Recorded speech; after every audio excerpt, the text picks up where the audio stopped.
मेरा नाम सोनम है। मेरी उम्र लगभग 40 साल है। मेरे पापा मंदिर के पुजारी थे और माँ घर में ही काम करती थी, या यूं कह सकते हैं कि वो एक घरेलू औरत थी जो हमेशा घूंघट में ही रहती थी। हमारे यहाँ घूंघट का रिवाज था हमेशा से ही। ये बात जिस समय की है, उस समय लड़कियों को ज्यादा पढ़ाई के लिए बढ़ावा नहीं दिया जाता था। मैंने तो बहुत मुश्किल से अपनी पढ़ाई 10वीं तक की थी। उसके बाद मेरी सहेलियां तो आगे पढ़ी, पर मैं नहीं। हर कोई मेरा मजाक उड़ाता था। मैं एक ऐसे घर से ताल्लुक रखती थी जहां पर लड़कियों को पढ़ाया नहीं जाता था।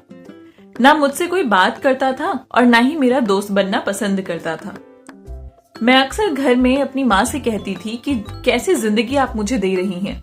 आप मुझे किसी से बात करने, घूमने फिरने क्यों नहीं देती? मैं ऐसे नहीं जीना चाहती। मेरे पापा का स्वभाव बहुत गुस्सैल था। वो ज्यादातर समय गुस्से में ही रहते थे और उन्होंने जो बात कह दी वही आखिरी बात होती थी।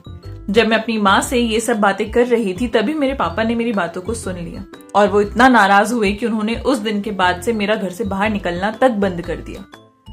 अब आए दिन मैं बस बहाने ढूंढती थी कि मैं कब घर से बाहर निकलूं। एक दिन मैंने अपनी माँ से इजाजत ली और अपनी एक दोस्त के घर गई। वहां उसके घर के सब लोग बैठकर टीवी देख रहे थे। हमारे घर में तो टीवी था ही नहीं।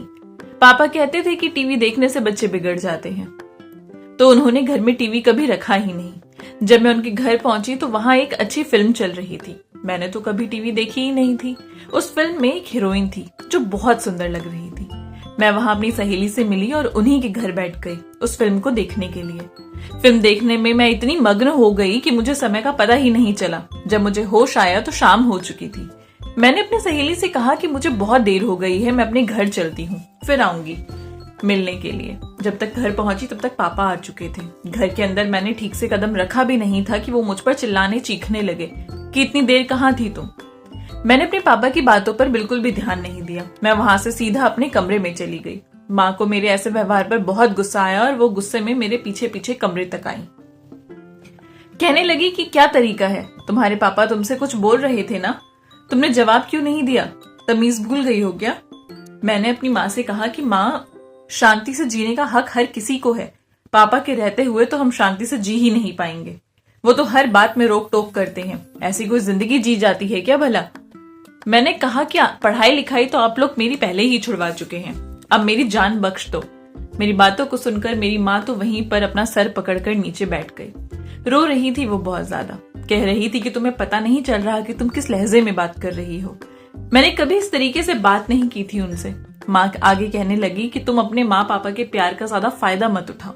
अगर पापा तुम्हें डांटते हैं तो तुम्हारे भले के लिए डांटते हैं। तुम्हें अभी नहीं समझ आएगा, पर एक समय के बाद जरूर आएगा। मुझे कुछ सुनना ही नहीं था उनका। मैंने मुस्कुराते हुए कहा, हाँ, अपने बच्चे को दिन रात डांटना उसके फायदे के लिए डांटना होता है। हर बात में आप लोग मुझे रोक टोक करते हैं। नहीं चाहिए मुझे ऐसी जिंदगी। माँ रोती हुई मेरे कमरे से बाहर निकल गई। पर आज मैं थोड़ी खुश थी क्योंकि आज मैंने एक फिल्म देखी थी। अपने मन की सारी बातें भी कह दी थी। थोड़ा सुकून सा महसूस हो रहा था। मैंने सोच लिया था कि मैं अपनी जिंदगी इस तरीके से तो नहीं जीऊंगी। मुझे पता था कि मुझे आगे क्या करना है। कुछ दिनों में मैं अपनी सहेली के घर दोबारा गई और वहां पर मैंने उसे एक फिल्म लगाने के लिए कहा। फिल्म की हीरोइन बहुत सुंदर लग रही थी। मैं इतने सपनों में खो गई थी कि उस हीरोइन की जगह अपने आप को महसूस करने लगी थी। एक अजीब सी ख्वाहिश मेरे मन में आ गई थी कि काश मैं भी हीरोइन होती, बहुत पैसे कमाती, सुंदर सुंदर कपड़े पहनती, गाड़ी होती, जो मन करता वो कर पाती। उस हीरोइन का चेहरा इतना चमक रहा था कि उसके चेहरे को देखने के बाद जब मैंने अपना चेहरा शीशे में देखा तो मेरा चेहरा एकदम बेजान और गंदा लग रहा था। मेरे होठ सफेद हो चुके थे। मुझे तो अपने आप को देखकर खुद से ही घिन होने लगी थी कि मैं कितनी बुरी दिखती हूँ और वो हीरोइन कितनी सुंदर। कुछ देर में मैं अपनी सहेली के घर से अपने घर आ गई। घर जाकर मैंने अपने मुंह को धोया और अपने तेल लगे बालों को भी धोया। उस हीरोइन के बाल तो बहुत लहरा रहे थे और मेरे तेल लगे गंदे बाल धोने के बाद जब मैं अपने कमरे में आई तो शीशे के सामने खड़े होकर अपने मुंह पर क्रीम और पाउडर लगा रही थी कि पापा ने मुझे देख लिया। वो बहुत गुस्सा हुए कि क्या चस्का लग गया है तुमको। उन्होंने माँ को बुलाया और कहा कि सिखाओ इसको कुछ, क्या हो गया है इसे जो ये ऐसी ऐसी हरकतें करने लगी है। और वो वहां से गुस्से में चले गए।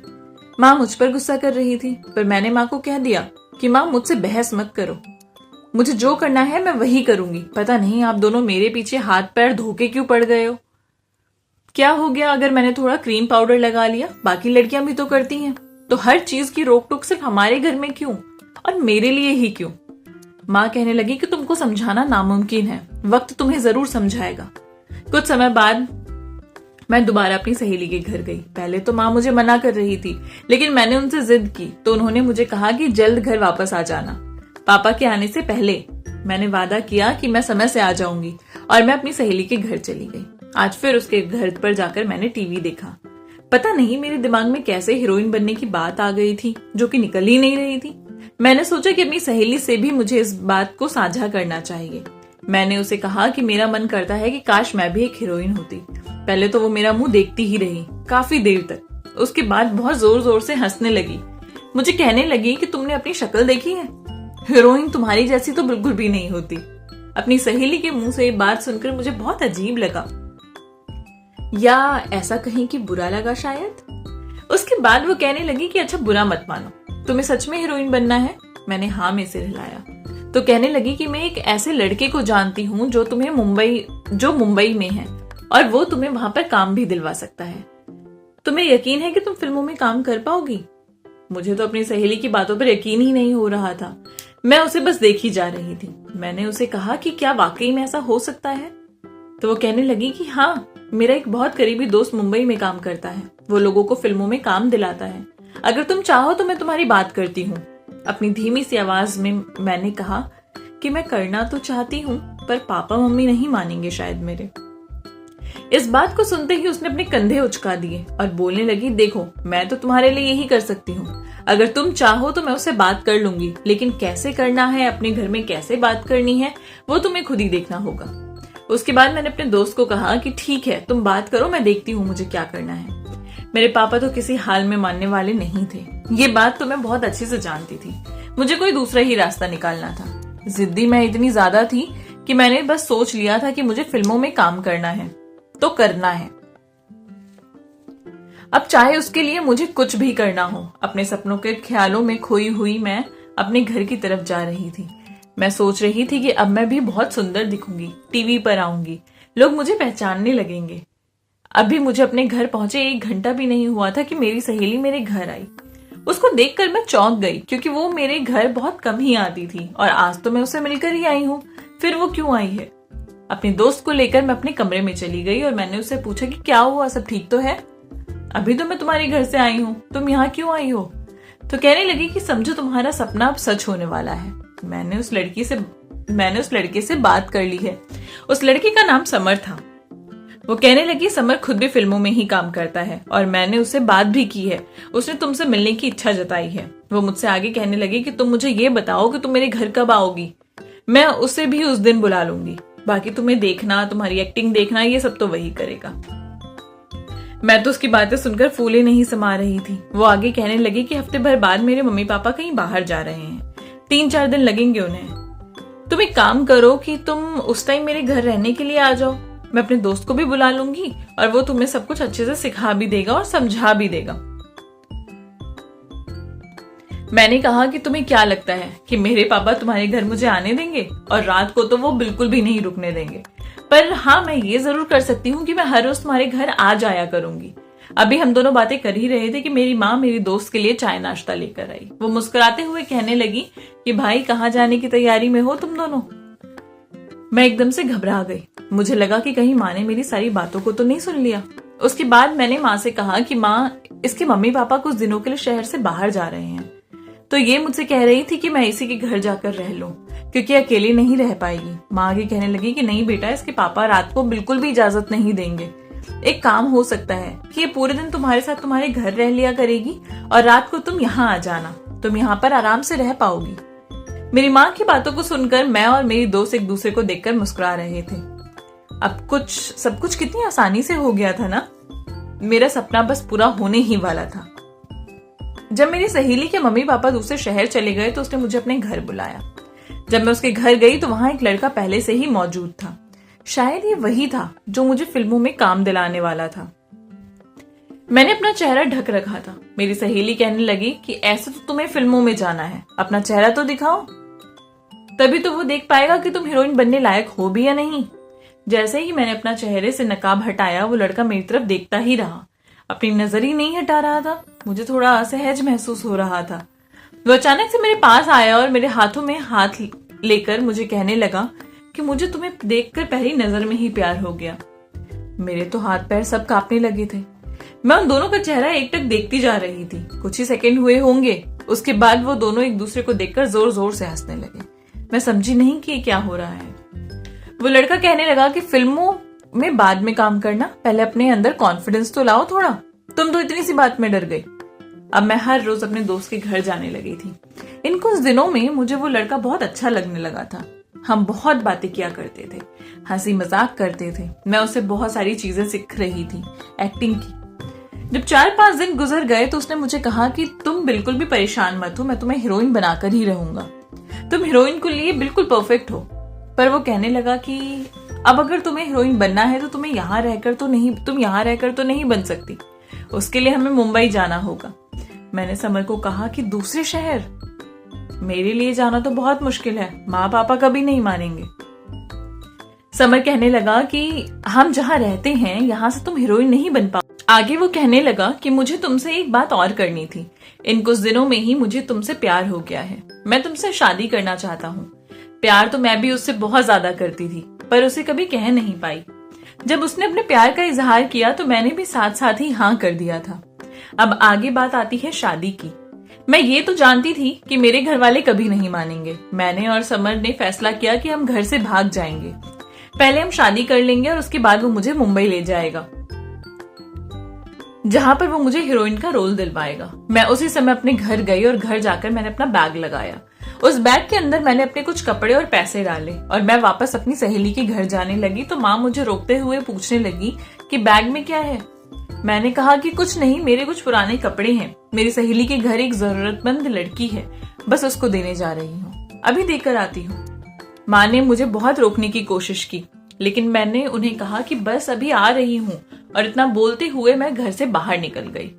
मुझे बहुत पसीने आ रहे थे, घबराहट तो हो ही रही थी, लेकिन साथ साथ मुझे अपने पापा का गुस्सा भी याद आ रहा था और हीरोइन बनने की तमन्ना तो थी ही, दोनों ही।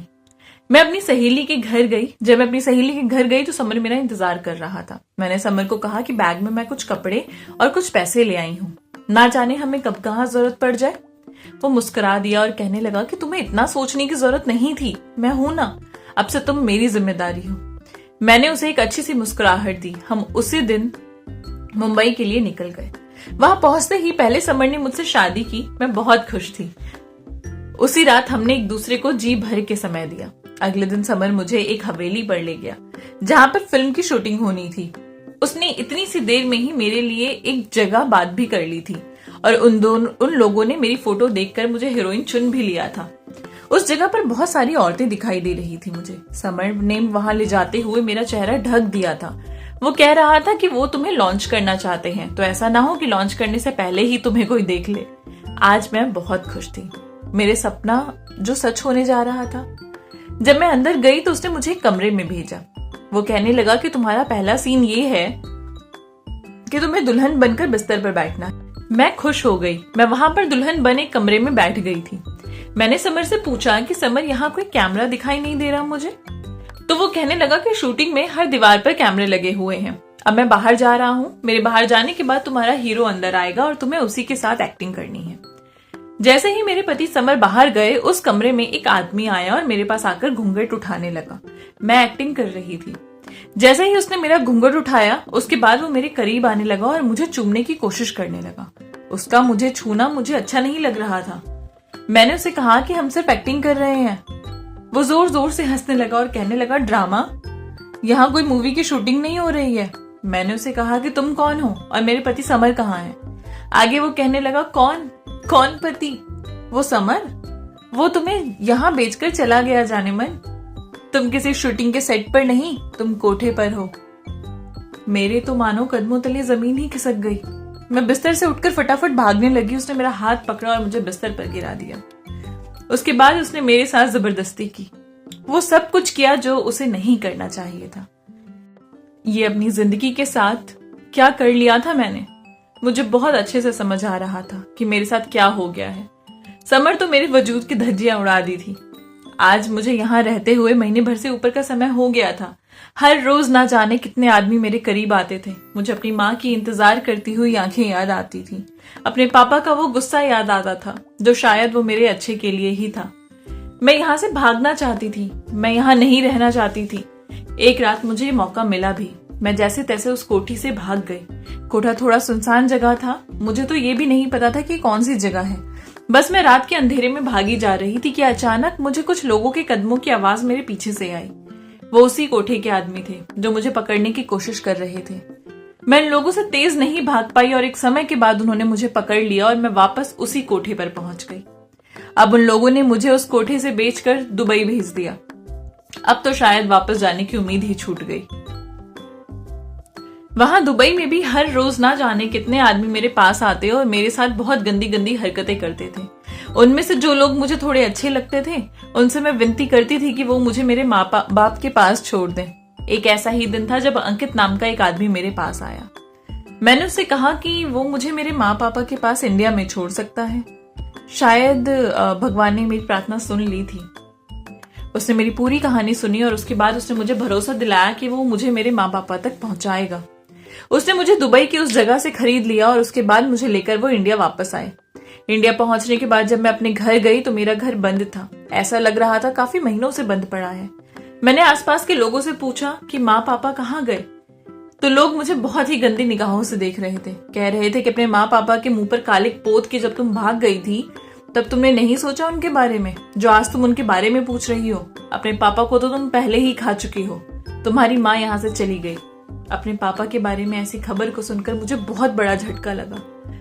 मेरे आंसू थे कि रुकने का नाम ही नहीं ले रहे थे। जैसे तैसे अंकित ने मुझे संभाला था। मैंने अपनी माँ के लिए पूछा तो मुझे पता चला कि मेरी माँ मेरी नानी के घर पर है। मेरी हिम्मत नहीं थी उनके पास जाने की, पर जैसे तैसे हिम्मत करके मैं अपनी नानी के घर पहुंची। जैसे ही दरवाजा खटखटाया तो माँ ने दरवाजा खोला। मुझे देखते ही उन्होंने दरवाजा वापस बंद कर लिया। मैं दरवाजा बजाती रही पर उन्होंने दोबारा दरवाजा नहीं खोला। अंकित आज भी मेरे साथ थे। मैंने बाहर से ही माँ को कहा कि माँ मुझसे गलती हो गई, प्लीज मुझे माफ कर दो, पर उन्होंने दरवाजा नहीं खोला। काफी देर बैठने के बाद अंकित ने मुझे कहा कि देखो, गलती तो तुमसे हुई थी। तुम्हारी माँ अपनी जगह बिल्कुल ठीक है, उन्हें थोड़ा समय दो, धीरे धीरे सब ठीक हो जाएगा। और वो मुझे वहां से लेकर चले गए। हमने माँ के घर के पास ही एक कमरा ले लिया था। उस कमरे में 2 बेड थे, जहां एक पर अंकित और एक पर मैं सोया करती थी। मैं हर रोज माँ के पास जाती थी उन्हें मनाने के लिए, पर माँ मुझसे सीधे मुंह बात कर ही नहीं रही थी। महीने भर से ऊपर का समय गुजर चुका था माँ को मनाते हुए, पर आज भी माँ मुझसे नाराज थी। शायद वो मेरी कहानी सुनती तो वो मुझे माफ कर देती, लेकिन वो तो मुझे एक शब्द बात तक नहीं करना चाहती थी।